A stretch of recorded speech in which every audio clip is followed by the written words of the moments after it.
Immerse yourself in the lives of the BYU Cougars. This is Deep Blue. This is Deep Blue with Jason Shepard. Thanks for tuning in to Deep Blue. This is the show where we get to know the person behind the number that you see on the field or the court. These are the true stories of BYU athletes from their own mouths. This is part 2 of my conversation with Elder Gifford Nielsen. If you missed part 1 of our conversation, you can find it on the BYU Radio app and wherever you get your podcasts. Now, part 1 focuses on the mission of BYU and his responsibilities when he served as a general authority for the Church of Jesus Christ of Latter-day Saints. In part 2, we'll talk about his college football Hall of Fame BYU career. We start this episode off by talking to Elder Nielsen about growing up in Provo, Utah. Went to Wasatch Elementary, went to Fair Junior High School, went to Provo High School across the street to BYU. So the first 22, I'm not sure exactly how old I was when I was drafted, 23 years of my life was right here in Provo, Utah. I know this campus well because we would ride our bikes all the way through the campus, and we would come down here, play football on the lawn. We would do anything we could to go to any of the games, watch them. We had our favorite players. I had a dream upbringing as a BYU fan. My dad played basketball here at BYU, and so I've got 5 older sisters, 5 precious sisters growing up, and I was the youngest and only boy. So you can imagine my father, who's a former basketball player at BYU, and he has his only boy. My mom used to say, "Okay, son, do you want my ticket again?" I don't think she ever wanted to come to a game, but she always used to say, "Do you want my ticket again?" "Yes, I do."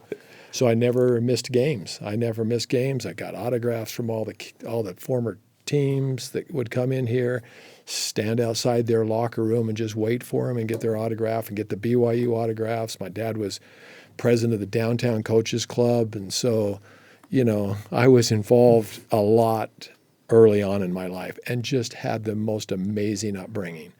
Our house was crazy with 5 older sisters.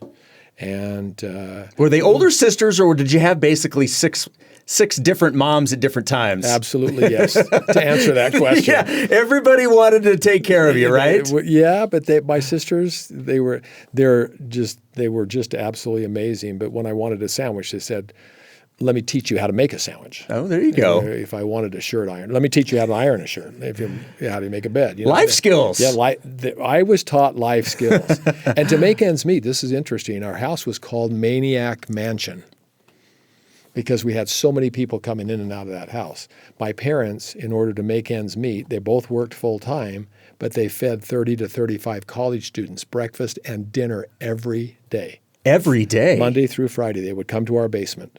And they were all living in basement apartments up around the tree streets, and they would come to our house. So I had brothers. I didn't have sisters, but I had brothers that would play catch with me, and I got to go study, let's throw a couple of pass patterns, let's shoot some more baskets, let's hit some baseballs, let's kick So I had brothers. I don't know how many brothers I've got.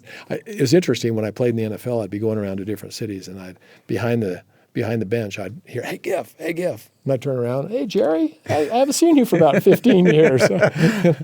Wow. So it was just a dream upbringing.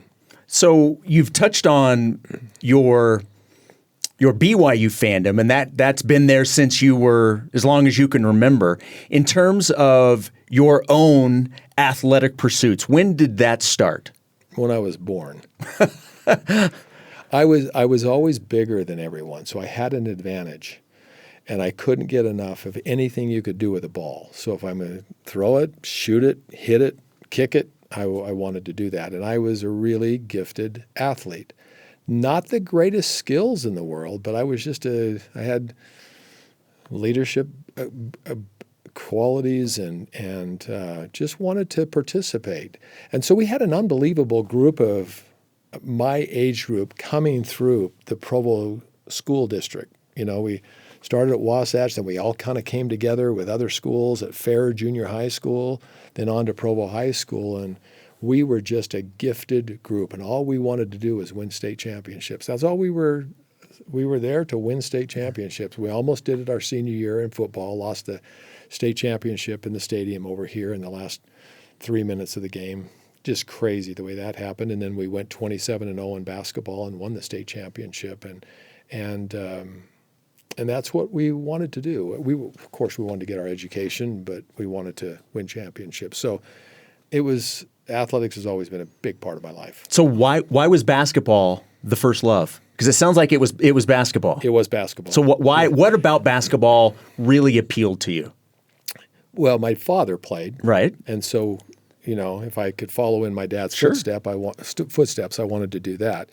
And then just gifted, just knew how to play. And just with all of our friends, we would get together and play a lot of basketball.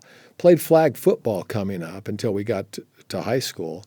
And then we started playing organized tackle football. But it was always basketball was like the center of everything. It was even bigger. Basketball was bigger at BYU back then than football. That was very interesting. Right. We were known. Stan Watts' teams, NIT championship, just different things. Like I think they won the championship, the NIT championship. Maybe they did, maybe they didn't, but I think they came close if they didn't. But it was always basketball, centered on basketball. And then football just kind of came along. And then it was just interesting how it turned because I came here and played 2 years of basketball, started some games my freshman year, started quite a few games my sophomore year, most of the games my sophomore year. And then LaVell said, we're going to start throwing the ball. Let's go. And I'd played freshman football and then redshirted my sophomore year. So the 74 team, I was a redshirt. I went and played 2 days with them and went to the 3 weeks into the season. Then I left and went and played basketball. And then they went and had that unbelievable year. But I was playing basketball that year. And so then I switched over and started playing football in 75. How did you react when LaVell comes up to you and you have that conversation and he's telling you, hey, maybe you need to go this route instead? What are you thinking at that time? Well, it was an interesting time. I mean, we could sit here all day and just talk about that time and learn so many lessons from that. But I did learn a lot of lessons. But I prayed about it, thought about it, and the answer was clear: play football. And it surprised me, and it surprised everyone. And guess what, Jason? We started that year in 75, and I was terrible. I was not good. I didn't play the first game. Second game, I think, was Arizona State. I can't remember, but I got into the game in Arizona State, and they just pounded me. I was 4 out of 11 and threw a pass interception and got knocked out of the game. And I thought, I'm going to be moved down to the third-string quarterback. And the next week, I was the third-string quarterback. And it's kind of interesting how things turn around because I knew I was supposed to play football, and LaVell's kind of looking at me like, what are you doing? You were supposed to be my quarterback. What is going on here? And it's interesting, once again, this is like, I got to be careful. Sometimes you have to go through adversity to figure it out, right? So I'm the third-string quarterback, and we're playing New Mexico, and we're 0-3, and everybody's calling for LaVell's head. One of the jokes we always had is we were 0-3, and you were ready to get fired, then you put me in, and now you've got a stadium named after you. We always used to say that, and he goes, well, I took maybe the slowest quarterback in the history of the game and made him an All-American, so I got to be a pretty good coach. Anyway, we always joked about that. But it was the following week, Friday night. We played Friday night against New Mexico. They had the best team, I think, in the conference that year, or one of the best teams in the conference. We were down 14-0 in the third quarter, and we were 0-3. And the first, Mark Giles, the starting quarterback, got a hip pointer. He was out. Jeff Duva was the second-string quarterback, moved the team up and down the field beautifully. He got to the 20-yard line every time, and something went wrong. So with about 3 minutes left to go in the game, LaVell goes, okay, we're going to try you again. We tried you last week against Arizona State, and that was a failure. We're going to try you again. And then it just was a magical night. Magical night. Set a whack record that night, completing 11 out of 12 passes, and we came back and beat New Mexico, and that started it. This is how bad it was. So we're in that game. And everybody was expecting me to be the starting quarterback, or, I don't know, I don't want to take anything away from Mark Giles and Jeff Duva because they were great quarterbacks, really good quarterbacks. But LaVell was hoping that I would come and do this thing. And we got in the game and, I was just failing. And so we're coming down the field. We just scored a touchdown, and Cougar Stadium started to wake up just a little bit because it was dead. Came down the field. We were on the 35-yard line, and Jeff Blank, a little fiery running back. I just love that kid. Comes in the huddle, and he goes, "If you'll throw 70 throwback and just look to the left and then come back to the right, I'm going to be running down the right sideline by myself." I said, "How do you know that?" This is on the field. Yeah, he's calling a shot. He's calling a shot. And I said, "I can't change the play." And Jeff Blank looked at me and said, "What have you got to lose?" What have you got to Okay, I'm changing the play. What have I got to lose? Right. So I threw a 70 throwback. I rolled to my left, looked to the left, and then I looked back, and he was all by himself, 35-yard touchdown pass. And he came back and he said, "Told you." Did anybody ask you why you changed the play? Some of the coaches did, but they said, "Wow, okay." There was a lot of conversation about it. And then we kicked the field goal to win the game, and then after that, I was the starting quarterback. So through all that failure, it was terrible. It was hard to go to school. It was hard to live. It was hard. It was just tough. But then it turned, and now it's what it is today. Yeah. We'll be right back after this. You're listening to the Deep Blue Podcast on BYU Radio. Family, legacy, and Cougar pride come together on the BYU Radio podcast, Royal Legacy. Host Lauren McLean dives into the deep family ties that run through BYU sports. New episodes drop every Thursday on the BYU Radio app or wherever you get your podcasts.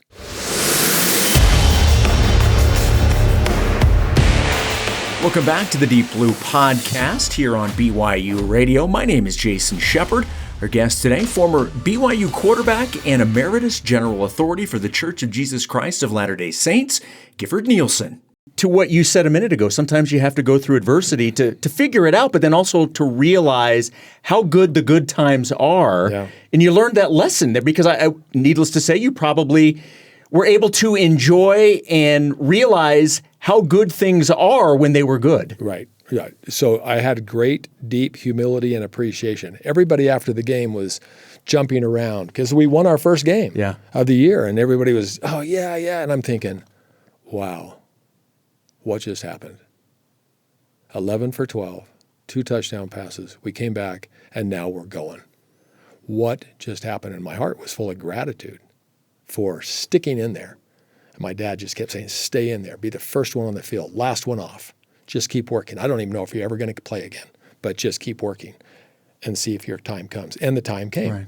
And now, what happened, with LaVell and how he got Doug Scoville in here, and that changed everything. How aware, not just you, but the program in general, how aware were you guys at the time that you were changing the landscape of college football offenses? I mean, it's something that had started and you guys just carried that through and built on it and built on it. How aware of that at the time were you? So let me just lay it out to you, okay? Because everybody in the country was running the wishbone and the veer. It was a run-oriented offense in America. Yeah. And there were a few people dabbling in the passing game. Bill Walsh at Stanford. Jack Thompson was a quarterback at Washington State. So not too many people were doing it. But as the story goes, LaVell wanted to throw the football, called Bill Walsh, who was the head coach at Stanford, said, "Have you got anybody that I can hire?" Yes. Doug Scoville just got fired as the wide receiver coach for the San Francisco 49ers. If you can hire him and give him full control, you're going to change football.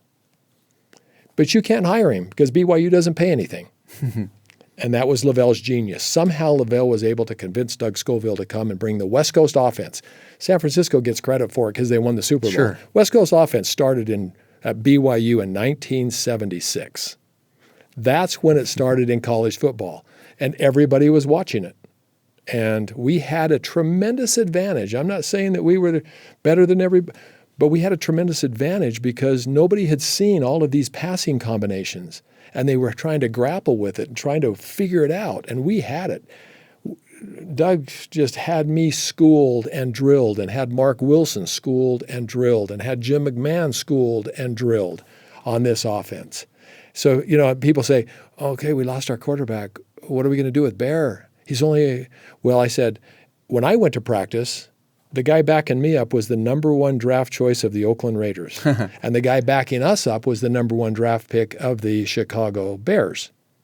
So every day at practice, I couldn't take a day off. I couldn't take a minute off. I couldn't take a play off because I had guys behind me that wanted. That's when you know you've got a great football team. And that's what Kalani is building right now. So when we started to throw the ball around, people had no clue. I'd come up to the line of scrimmage. There were times when I'd come up to the line of scrimmage and I said, in just about 10 seconds, this stadium's going to go crazy.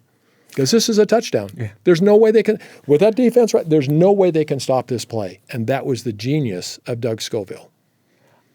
We can't move on. We've mentioned his name too many times to not sit in it for a minute. And we could probably do an entire podcast just on this one question. You could. LaVell Edwards means so much to everybody. You certainly have a personal relationship with him and a long history with him. Can you even put into words what that relationship meant and continues to mean to you? Very hard to do because it was one of the most iconic relationships I could have ever had. We didn't know what we were doing. Okay, so we had a thought that this is what we were going to dream about doing, and he had some success with Gary Scheide and the 74 team, and Dewey Warren was the offensive coordinator. But it wasn't the offense that we were going to be running. And so LaVell, to his credit, committed to a passing game, not knowing if it would ever happen.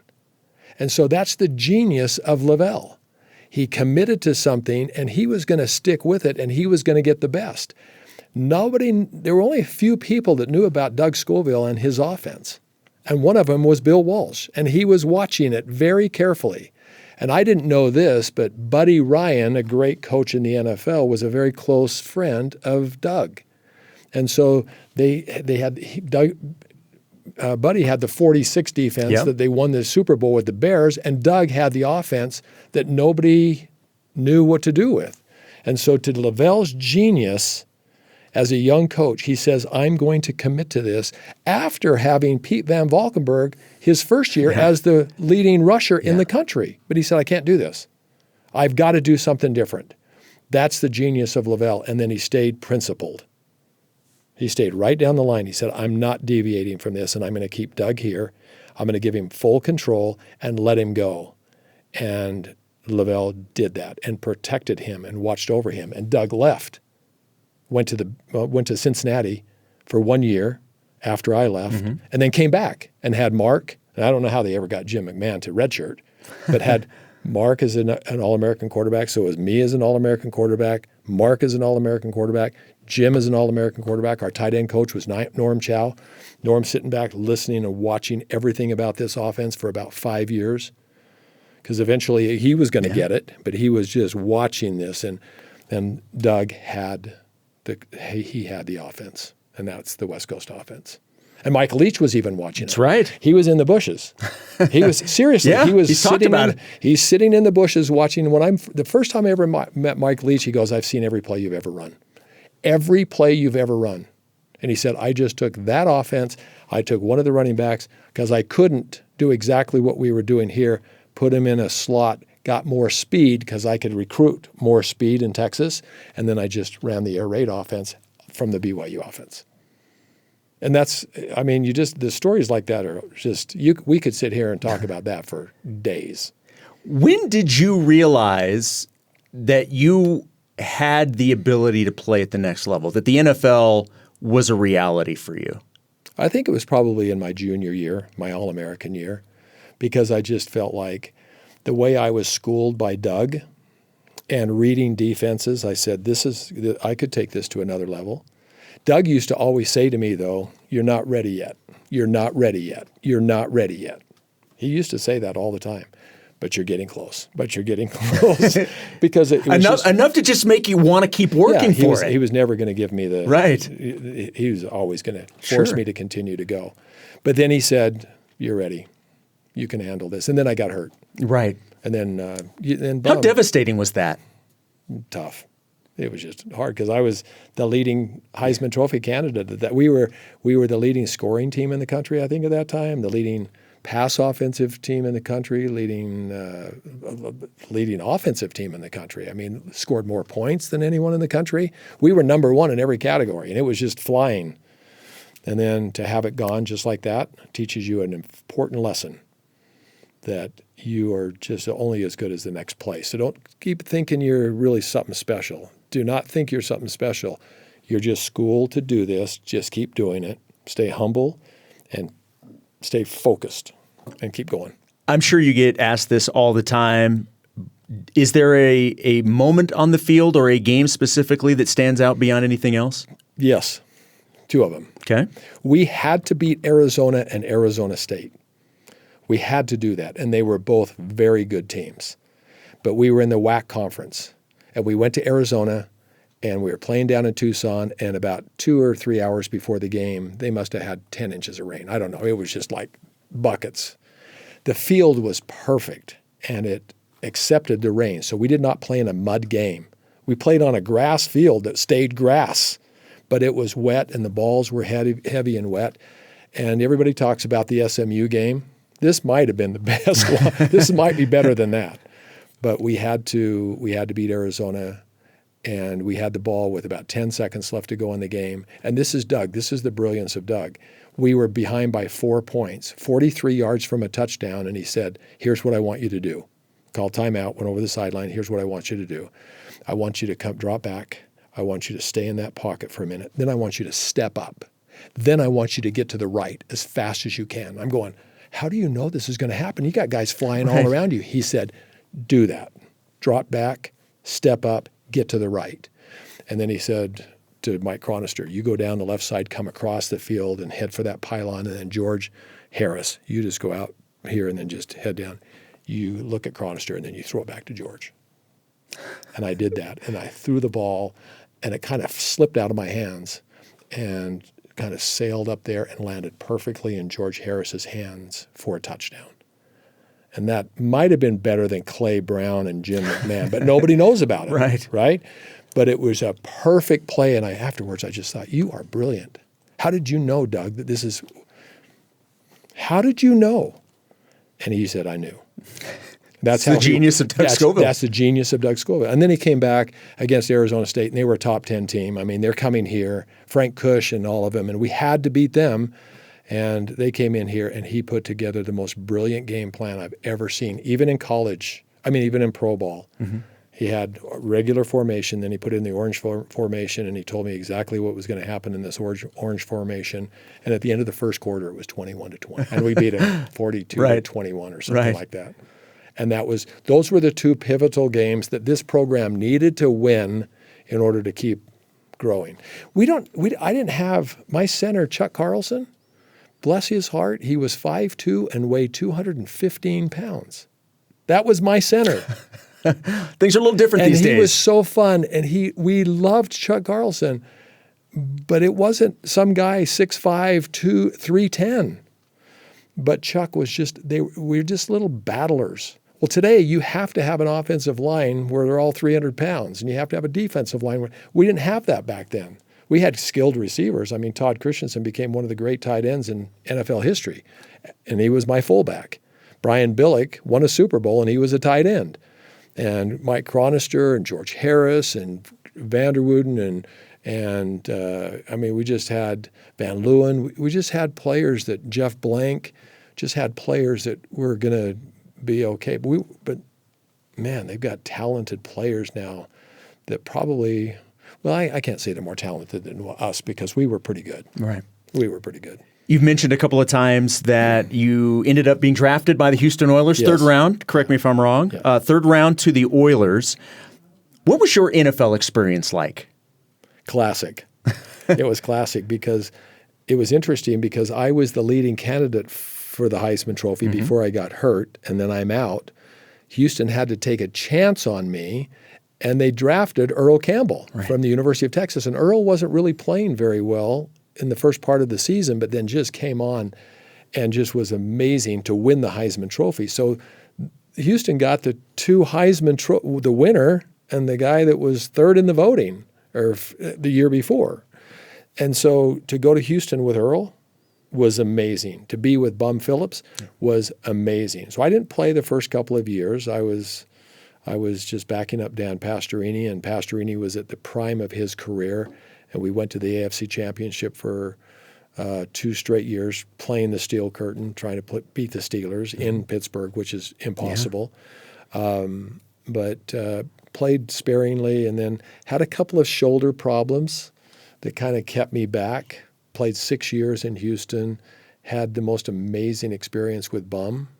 My coach was named Bum. Yeah. Oh, yeah. And Texas legend, had unbelievable experiences with him and with the rest of my team. And so 3 unbelievable years, and then they fired Bum, and you don't do that in Texas. Yeah. And we just went straight off the table.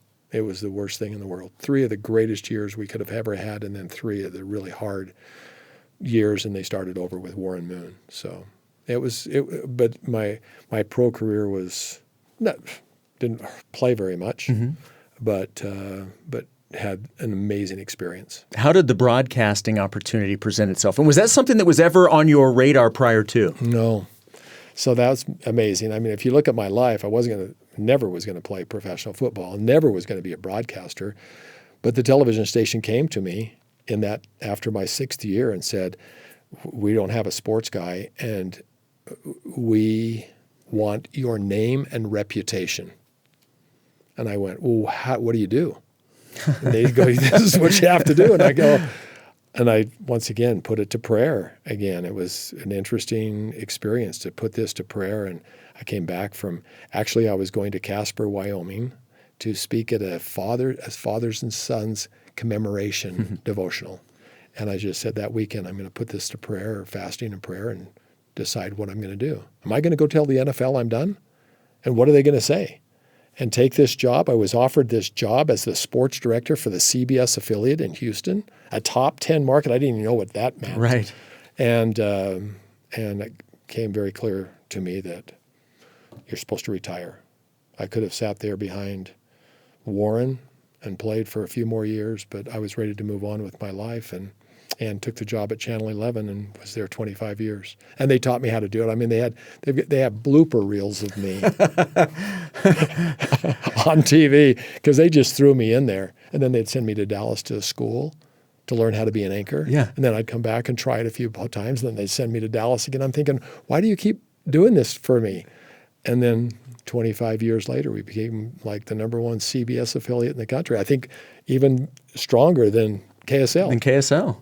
Wow. Because KSL was the strongest local CBS affiliate all around the country. It wasn't a top 10 market, but KHOU, the spirit of Texas, we eventually did accomplish that. All right. Well, let's bring this back around full circle as we wrap things up. After you retire, when did you get the call to be a general authority, and what was that moment like for you? Well, it was after I was done with television, and actually opened up a bank. I had 5 guys that I really liked that were my friends, and they were 5 really strong business people, and they said, we want you to be with us to open up a bank. And I went, a bank? And they go, yeah. I said, I don't know anything about banking. They go, we want your name and reputation. Yeah. I'm telling you, this name, it's a common theme. Name and reputation is so vital. That's why BYU athletics has to be so good. We can't be mediocre. We've got to win. We've got to be part of the conversation. I want your name, BYU, and I want your reputation. This is what you stand for. And so that's kind of been my life. And so we opened up a bank, and I'm opening up this bank, and then we have it open, and it's going great. And then I get this call that Elder Perry wants to talk to me. So we talked to Elder Perry, and then he goes, well, the First Presidency wants to talk to you. So then we got a call with President Eyring. And at that time, President Monson had just announced the change in the age of missionaries. So there were going to be 50 new missions. And when we got the call, I'm thinking, honey, we're going on a mission. And when they opened it up and said, the Lord is calling you to be a member of the First Quorum of the 70, I went, you sure? And he goes, then President Eyring, in his very tender, beautiful teaching way. Taught us for about 45 minutes without us really saying anything about how the Lord works and how he calls. And we got done. It was a Zoom call. Can you imagine a Zoom call with President Eyring? And he just laid it all out. Don't question it. Don't think too much about this. But this is what the Lord wants you to do. And wow. Yeah. Go wherever they send you. So we had amazing experiences. Well, I cannot thank you enough for being willing to do this. I have thoroughly enjoyed this, and I have enjoyed the spirit that you have brought in and feeling of that as much as I enjoyed talking about the sports side of everything. Thank you so much for being willing to do this and sit down with me. This was so much fun. I really do appreciate it. So in closing, let me just say this. Please. Jason. Okay. What we're doing here at BYU is so important. And these coaches know how important this is. And the players are starting to understand how important this is. Because if Jesus Christ is going to perform some of his greatest work between now and when he comes again, everything we do has to be excellent. It's not to say we're going to win every game. We got to have a lot of patience with Bear right now, young quarterbacks or young players or whoever steps in. But we just have to be relevant. We have to be part of every conversation, because what we're doing is we're opening doors to prepare for the second coming of our Savior Jesus Christ. And everybody has a role to play. So we have to be good. We have to be excellent. And that's why I'm so passionate about everything happening here at BYU, and know that we have the right people in place to make that happen. I want to just say this. Tom was an unbelievable athletic director. We all know how well he did and negotiated all the way through COVID and everything else. I am a total Brian Santiago fan. I think Brian's got the capabilities to take us to the level that we need to take to make sure that the coaches are taken care of and the athletes are taken care of. And I just feel like that everything's in place for this thing to blossom under the leadership of Brian Santiago, the leadership of Vice President Keith Forkink, who has that responsibility over athletics, and then President Shane Reese. I just think BYU is just primed to continue to be something very special, and it's going to happen. Could not have said it any better. Elder Nielsen, you are amazing. Thank you for doing this. I appreciate it. You bet. Jason, thank you. Thank you so much. My name is Jason Shepard. Ben Hall produced this episode. Deep Blue's senior producer is Cleon Wall. You can download and subscribe to Deep Blue on all podcast platforms or find all episodes on the BYU Radio app. Deep Blue is a production of BYU Radio.